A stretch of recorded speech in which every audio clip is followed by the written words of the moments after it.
നമുക്ക് അടുത്ത് കാണാനുള്ള linear application it is something that you have learn in your S5. It is A integrator. Okay, op-amp integrator ആണ്. ഇത് മുമ്പ് കണ്ടിട്ടുണ്ട്, പക്ഷെ നമുക്ക് ഇപ്രാവശ്യം കുറച്ചും കൂടി ഡീറ്റെയിൽസ് ഇതിൽ കാണാം. ഓക്കെ, അപ്പോൾ ഇൻ്റഗ്രേറ്ററിൻ്റെ പ്രത്യേകത എന്താ? The output voltage is the integral of the input voltage.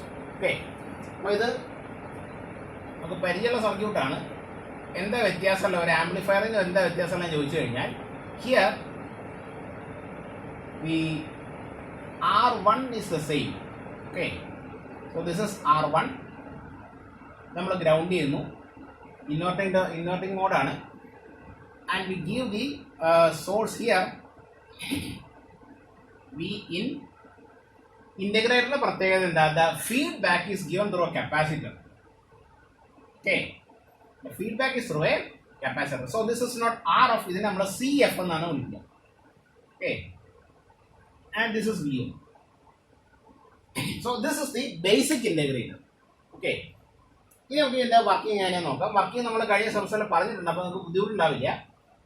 V are saying that let us assume that a current is flowing.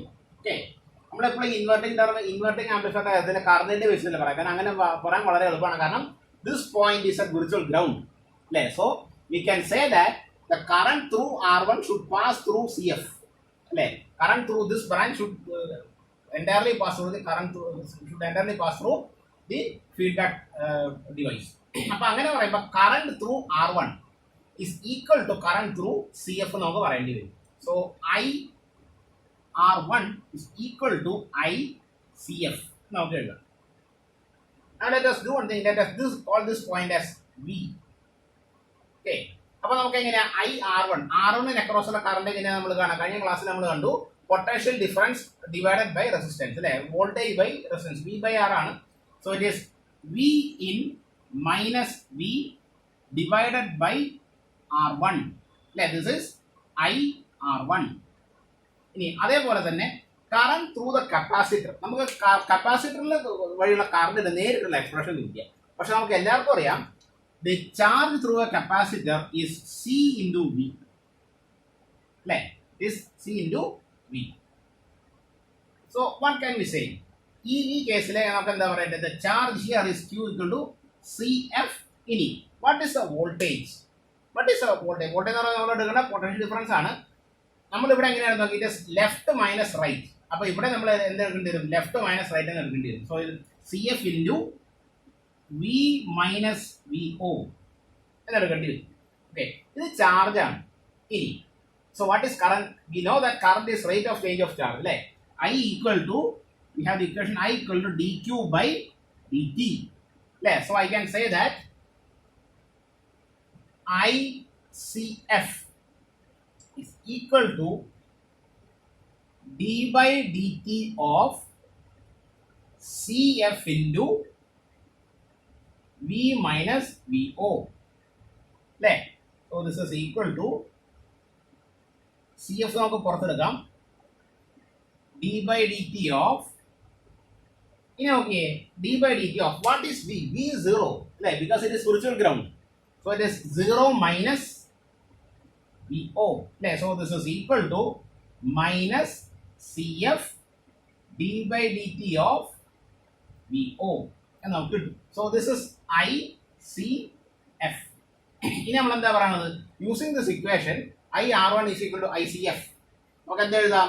The ICF നമ്മുടെ കയ്യിലുണ്ട്, IR1 നമ്മുടെ കയ്യിലുണ്ട്. So we can say that V in, നോക്കിയേ ഇവിടെ നമുക്ക് V in minus V. So this is equal to V in divided by R1 because V is 0. V is 0 due to the virtual ground property. Okay, so it is V in divided by R അല്ലേ. This V divided by R1 is equal to minus CF dVO by dt. Okay, എങ്ങനെ എഴുതാം? This is 1 by minus 1 by R1 CF. V in is equal to dVO by dt. അങ്ങനെയാണെങ്കിൽ നമുക്ക് VO എങ്ങനെ കണ്ടുപിടിക്കാം? You integrate both these sides with respect to dt. So I can say that minus 1 by R1 CF. ഇത് നമ്മൾ ഇങ്ങോട്ട് cross multiply ചെയ്ത് കഴിഞ്ഞാൽ this V in dt is equal to dvo, so that vo is equal to minus 1 by r1 cf integral v in dt, okay, from 0 to t. അപ്പോൾ ഇതാണ് നമ്മുടെ output voltage. So you see that the output voltage is the integral of the input voltage. വിന്റെ integral ആണ് നമ്മുടെ output voltage. That is why you call this as a op-amp integrator. You integrate your answer is the integral of the input voltage. Okay, ഇതാണ് നമ്മുടെ output വോൾട്ടേജിന്റെ equation. Okay, this much is okay. ഇനി ഇത് നമുക്ക് അറിയേണ്ടത് ഈ സർക്യൂട്ടിന്റെ gain എത്രയാണ്. What about the gain of the circuit? അപ്പൊ ഈ സർക്യൂട്ടിന്റെ ഗെയിൻ കാണാൻ ശരിക്കും നമുക്ക് വോൾട്ടേജ് നമുക്ക് കാണാനില്ല. ഇത് വേറെ ഒരു ആവശ്യത്തിന് വേണ്ടിയിട്ട് നമ്മളത് എഴുതുന്നുണ്ട്. See, what is the gain? This is an inverting configuration. Inverting configuration നമുക്ക് എല്ലാവർക്കും അറിയാം. The voltage gain A is minus RF by R1 ആണ് നമ്മൾ പഠിച്ചിട്ടുള്ളത്, അല്ലേ? പക്ഷെ ഇവിടെ എന്താ പ്രശ്നം? ഇവിടെ RF അല്ല, capacitor. So we say this equal to minus ZF divided by Z1 എന്ന് പറയുന്നത്. We will have to take the impedance. Okay, so this is equal to ZF എന്ന് വെച്ചാൽ that is the capacitive impedance, അല്ലേ? That is equal to ഈ minus ഇവിടെ തന്നെ ഉണ്ട്, minus 1 by omega C F നമ്മൾ എടുക്കേണ്ടി വരും. Because you know that capacitative impedance is 1 by J omega C. നിങ്ങൾ പഠിച്ചിട്ടുണ്ടാവും. ജെ നമ്മൾ കോംപ്ലക്സ് നമ്പർ വിട്ട് കളഞ്ഞാൽ it is 1 by omega C. Okay, divided by Z1 എന്ത് തന്നെയാണ്? Z1 R1 തന്നെയാണ്, അല്ലേ? So it is R1. So it is equal to minus 1 by omega R1 C F, അല്ലേ? Minus 1 by omega R1 C F, which means this voltage gain is inversely proportional to omega or frequency. Omega നമ്മൾ 1 by 2 pi f എന്ന് എഴുതുകയാണെങ്കിൽ this is A is proportional to 1 by 2 pi f, or I can say 1 by 2 pi constant ആയതിലേക്ക് I can say that the voltage gain is proportional to 1, which is inversely proportional to frequency. അപ്പോൾ എങ്ങനെയാ omega നമ്മുടെ frequency കൂടുന്തോറും voltage gain കുറഞ്ഞാലേ പറ്റുള്ളൂ, അല്ലേ? അപ്പൊ നമ്മൾ ഈ പറഞ്ഞ വോൾട്ടേജ് ഗെയിനും ഫ്രീക്വൻസി നമ്മളൊരു ഗ്രാഫ് നമ്മൾ വരയ്ക്കാറുണ്ടല്ലോ. സി ആംപ്ലിഫയറിൽ നിങ്ങൾ അതാ ചെയ്തത്, ഫ്രീക്വൻസി റെസ്പോൺസ് നിങ്ങൾ വരച്ചിരുന്നു. അതേപോലെ തന്നെ ഇവിടെ നമ്മളൊരു ഗ്രാഫ് വരച്ചുകൊണ്ടിരിക്കുക. Let us say you draw a graph between the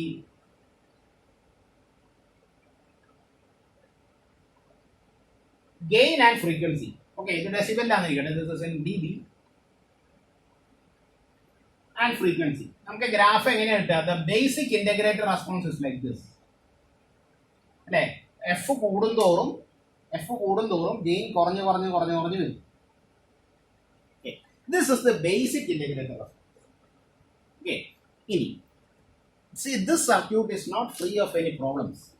ഇതിൻ്റെതായ പ്രശ്നങ്ങളുണ്ട്. ഏറ്റവും വലിയ പ്രശ്നം എന്താ വെച്ചാൽ, see you see that your gain is dependent upon frequency, അല്ലേ? അപ്പൊ എന്ത് പറ്റും? ഈ ഫ്രീക്വൻസി കൂട്ടുകയെന്നിരിക്കട്ടെ. ഫ്രീക്വൻസി കൂട്ടുമ്പോൾ എന്താ സംഭവിക്കുക? We see that this capacitative impedance will decrease. കാരണം ഒമേഗ കൂടുന്തോറും എന്താ സംഭവിക്കുക? ഒമേഗ കൂടുന്തോറും ഇതിന്റെ ഇംപീഡൻസ് കുറഞ്ഞു വരും. ഇംപീഡൻസ് കുറഞ്ഞു വന്നാൽ എന്താ സംഭവിക്കുക? ഇതിന്റെ ഫീഡ്ബാക്ക് വോൾട്ടേജ് കുറയും, അല്ലേ? ഫീഡ്ബാക്ക് വോൾട്ടേജ് കുറഞ്ഞാൽ എന്ത് പറ്റും? ഗെയിൻ ഓട്ടോമാറ്റിക്കലി കുറഞ്ഞു പോകും, അല്ലേ? അത് ഒരു പ്രശ്നം. ഇനി രണ്ടാമത്തെ കാര്യം, you take, that is not a very big problem, that can be solved very easily. ഇതിലെ പ്രധാന പ്രശ്നം എന്താണെന്ന് വെച്ചാൽ, you take the low frequency limit. Okay, low frequency, very low frequency ആണ്. നമ്മൾ കുറച്ച് ഡി സി വല്ലതാണെന്നിരിക്കട്ടെ, ഡി സി കമ്പോണന്റ് വരുന്നിരിക്കട്ടെ, അല്ലെങ്കിൽ വളരെ ചെറിയ ഫ്രീക്വൻസി എന്നിരിക്കട്ടെ. See this 1 by omega c will be a very large number. അതായത് വളരെ വലിയൊരു ഇംപീഡൻസ് പോലെയും. ഇറ്റ് ഇസ് ആസ് ഇഫ് ഇത് working as N open loop. Open loop എന്ന് പറഞ്ഞാൽ എന്താ? ഫീഡ്ബാക്ക് ഇല്ലാതെ വർക്ക് ചെയ്യുന്ന ഒരു ഡിവൈസ് പോലെ ആയി പോകും. അപ്പൊ അങ്ങനെ ഫീഡ്ബാക്ക് ഇല്ലാതെ വർക്ക് ചെയ്യുന്ന ഡിവൈസ് ആണെങ്കിൽ എന്താ സംഭവിക്കുക? We find that this op-amp is working in the open loop configuration, അല്ലെ? പെട്ടെന്ന് സാച്ചുറേറ്റ് ചെയ്തു. അത് മാത്രമല്ല, ഈ കപ്പാസിറ്ററിനെ ചാർജ് ചെയ്യാൻ നമ്മൾ കുറച്ച് കറണ്ട് ഉപയോഗിക്കും. ഡി സി ആണെങ്കിൽ കപ്പാസിറ്റർ വിൽ ഗെറ്റ് ചാർജ്. ഈ കറണ്ട് അതുപോലെ തന്നെ ഇവിടെ നമ്മൾ ഡി സിയും കൊടുക്കും. ഓക്കെ, കൊടുക്കുന്ന കറണ്ട് കൂടെ നമ്മുടെ ഓഫ്സെറ്റ് എറർ വോൾട്ടേജ് പ്രശ്നം ഉണ്ടാകും. ഓക്കെ, അപ്പോൾ ഈ രണ്ട് പ്രശ്നങ്ങൾ നമുക്ക് സോൾവ് ചെയ്താലേ പറ്റുള്ളൂ. അത് സോൾവ് ചെയ്യുമ്പോൾ നമ്മൾ പറയും now we R considering A practical integrated circuit. അപ്പോൾ ഈ പ്രശ്നങ്ങൾ പരിഹരിക്കാൻ നമ്മൾ എന്താ ചെയ്യാന്ന് വെച്ചാൽ ഈ കപ്പാസിറ്ററിന് നിരന്തരമാണല്ലോ പ്രശ്നമുള്ളത്. So what are we going to do? We are going to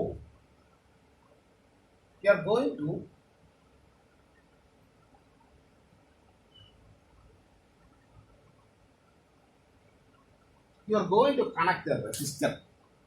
Okay, you are going to connect a resistor here. അപ്പോൾ ഈ റെസിസ്റ്റർ ഇങ്ങനെ വെച്ചാൽ എന്താ, low frequency roll off problem നമ്മൾ അതിന് സാധാരണ പറയാം. ഫ്രീക്വൻസി വളരെ ചെറുതാവുമ്പോൾ ഗെയിൻ വളരെ ഇല്ലാതാവുന്നു, അല്ലെ ഗെയിൻ ഇല്ലാതാവുന്നല്ല, റെസ്പോൺസ് ഇല്ലാതാവുന്നു. ഓക്കെ, ആ പ്രോസസ് സോൾവ് ചെയ്യാം. കാരണം എന്തുകൊണ്ടാ, when the frequency is very low this will pass through here, അല്ലെ വളരെ ചെറിയ ഫ്രീക്വൻസി ആയിരിക്കുമ്പോൾ കറണ്ട് ഇതിലെ പോകുന്ന ഇത് വളരെ വലുതാണെന്ന് പറഞ്ഞാൽ ഇതിന് പാരലായിട്ട് RF ഉണ്ടെന്ന് കണ്ടു കഴിയുമ്പോൾ RF വഴി പോകും. ഓക്കെ, അപ്പോൾ ഈ RF ഇങ്ങനെ വെച്ച് കഴിയുമ്പോൾ ഒരു പ്രശ്നമാണ്. Now you have an RC circuit, അല്ലേ? അപ്പം ലോ ഫ്രീക്വൻസി ഗെയിനെ അത് ലിമിറ്റ് ചെയ്യും. ഇനി അത് മാത്രമല്ല, നമ്മൾ ഈ റെസിസ്റ്റർ ഇങ്ങനെ വന്നു കഴിയുമ്പോൾ we will make adjustments in the circuit so that the response of this practical integrator is like this. കുറേ നേരത്തേക്ക്, അതായത് for a range of frequencies the gain will almost be a constant. Okay, എന്നിട്ട് when you cross a particular limit, F നമ്മളൊരു പരിധി വിട്ട് കഴിയുമ്പോൾ എന്താ പറ്റുക, പിന്നെ ഈ കപ്പാസിറ്ററിന്റെ ഇംപീഡൻസ് വല്ലാണ്ട് കുറയും. കാരണം 1/ωc, ഒമേഗ വല്ലാണ്ട് കൂടുകയാണ്. അപ്പോൾ ഈ ZF വല്ലാണ്ട് കുറയും. അപ്പോൾ കൂടുതൽ കറണ്ട് കപ്പാസിറ്റർ വഴി ഒഴുകി തുടങ്ങും, അല്ലേ? അപ്പോൾ എന്ത് പറ്റും, as the impedance is decreasing the gain will decrease. Okay, അപ്പോൾ എന്താ പറ്റുക, ഇവിടെ എത്തിക്കഴിയുമ്പോൾ നമ്മുടെ ഗെയിൻ കുറഞ്ഞ് ഈ ലൈനിനോട് ഇങ്ങനെ പാരലായിട്ട് വരും. ശരിക്കും ഇതിനോട് കോയിൻസൈഡ് മനസ്സിലാക്കാൻ വേണ്ടി വേറെ ബ്ലൂ ആയിട്ട് വരച്ചു. ഇതാണ് നമ്മുടെ പ്രാക്ടിക്കൽ ഇൻറ്റഗ്രേറ്ററിന്റെ റെസ്പോൺസ്. ബ്ലൂ കളറിൽ വരച്ചതാണ് പ്രാക്ടിക്കൽ ഇൻറ്റഗ്രേറ്ററിന്റെ റെസ്പോൺസ്. ഇവിടെ നമ്മൾ ശ്രദ്ധിക്കേണ്ട ഒരു കാര്യം എന്താണെന്ന് വെച്ചാൽ, if your circuit is an integrator the response should be like this. ഇങ്ങനെ ആയിരിക്കണം നമ്മുടെ റെസ്പോൺസ്. ഈ റെഡിൽ വരച്ച പോലെ ആയിരിക്കണം നമ്മുടെ റെസ്പോൺസ്. ഈ റെഡിൽ വരച്ച പോലത്തെ റെസ്പോൺസ് നമുക്ക് എവിടെ തൊട്ട് എവിടെ വരെ കിട്ടണം നോക്കിയേ. We can see that it is coming only from this point, this frequency FA until this frequency FB. അതായത് FA മുതൽ FB വരെയുള്ള ഇത്രയും ഭാഗത്ത് മാത്രമേ നമ്മുടെ ഈ സർക്യൂട്ട് എന്താ ആക്ട് ചെയ്യുന്നുള്ളൂ, ഇൻറ്റഗ്രേറ്റർ ആക്ട് ചെയ്യുന്നുള്ളൂ. ബാക്കി എന്താ, ബാക്കി ഗെയിൻ കോൺസ്റ്റന്റ് ആണ്. Okay, whatever be the input voltage, it is gain into output. Whatever be the input voltage, that into gain is the output voltage. ഇത്രയും ഭാഗത്താണ് നമ്മുടെ ഈ ഇൻറ്റഗ്രേറ്ററിന്റെ റെസ്പോൺസ് ഈ സർക്യൂട്ട് കാണിക്കുന്നത്. അപ്പോൾ so we will say that this circuit is working as an integrator only between the frequencies FA and FB. Okay, ഈ FAയുടെയും FBയുടെയും വാല്യൂ നമുക്ക് അറിഞ്ഞിരിക്കേണ്ടതാണ്.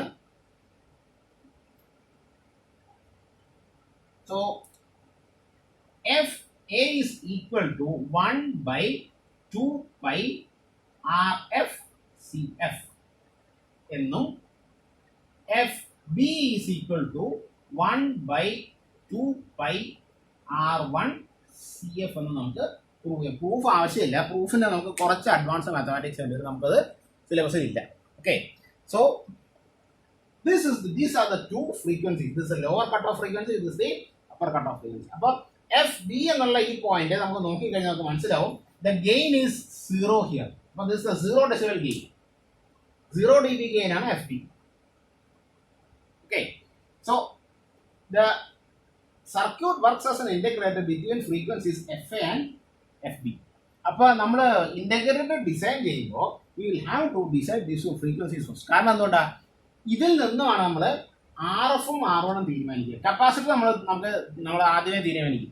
കാരണം എന്താ വെച്ചാൽ നമുക്ക് എല്ലാവർക്കും പറയാം കപ്പാസിറ്റർ നമുക്ക് തോന്നിയ വാല്യൂവിന് എടുക്കാൻ നോക്കിയില്ല, there are only fixed values. പക്ഷേ റെസിസ്റ്റർ അങ്ങനെ we are having more choices.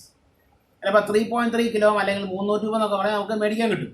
പക്ഷേ കപ്പാസിറ്റർ അങ്ങനെയല്ല, there are only fixed values that are available. ഇപ്പോൾ കപ്പാസിറ്ററിനേക്കാളും ഒരുപാട് ചോയ്സസ് റെസിസ്റ്റർ മേടിക്കാനുള്ളതുകൊണ്ട് നമ്മൾ എന്ത് ചെയ്യും, കപ്പാസിറ്റർ എപ്പോഴും നമ്മളൊരു വാല്യൂ ഫിക്സ് ചെയ്തിട്ട് അതിൻ്റെ കറസ്പോണ്ടിങ് റെസിസ്റ്റർ കണ്ടുപിടിക്കുകയാണ് നമ്മൾ ചെയ്യുക.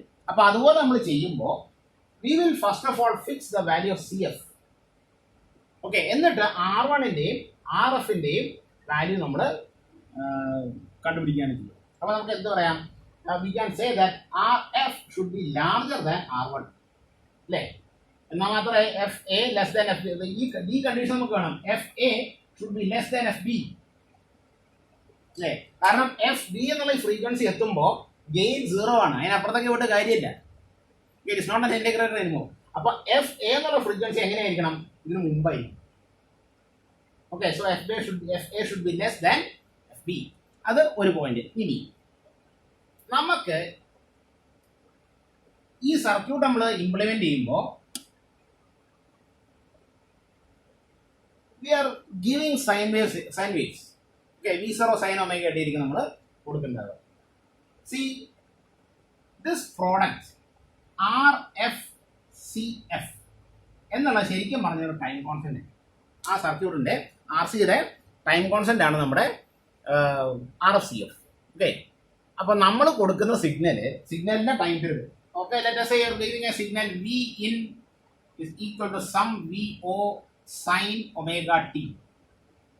Okay, this omega is the angular frequency, that is 2 pi f is equal to 2 pi by t. Okay, ഇത് എന്താണ്? T is the time period of the sine wave that you are giving. Practically what we see is that this T has to be larger or at least equal to RFCF. ഇവിടെ കിട്ടുന്ന time കോൺസ്റ്റന്റിനേക്കാളും കൂടുതലായിരിക്കണം, അല്ലെങ്കിൽ കഷ്ടിച്ച് equal എങ്കിലും ആയിരുന്നാൽ മാത്രമേ നമ്മുടെ integrating circuit work ചെയ്യും. Okay, അപ്പൊ ഇത്തരം കാര്യങ്ങളാണ് നമുക്ക് ഇന്റഗ്രേറ്ററിനെ കുറിച്ച് അറിയാനുള്ളത്.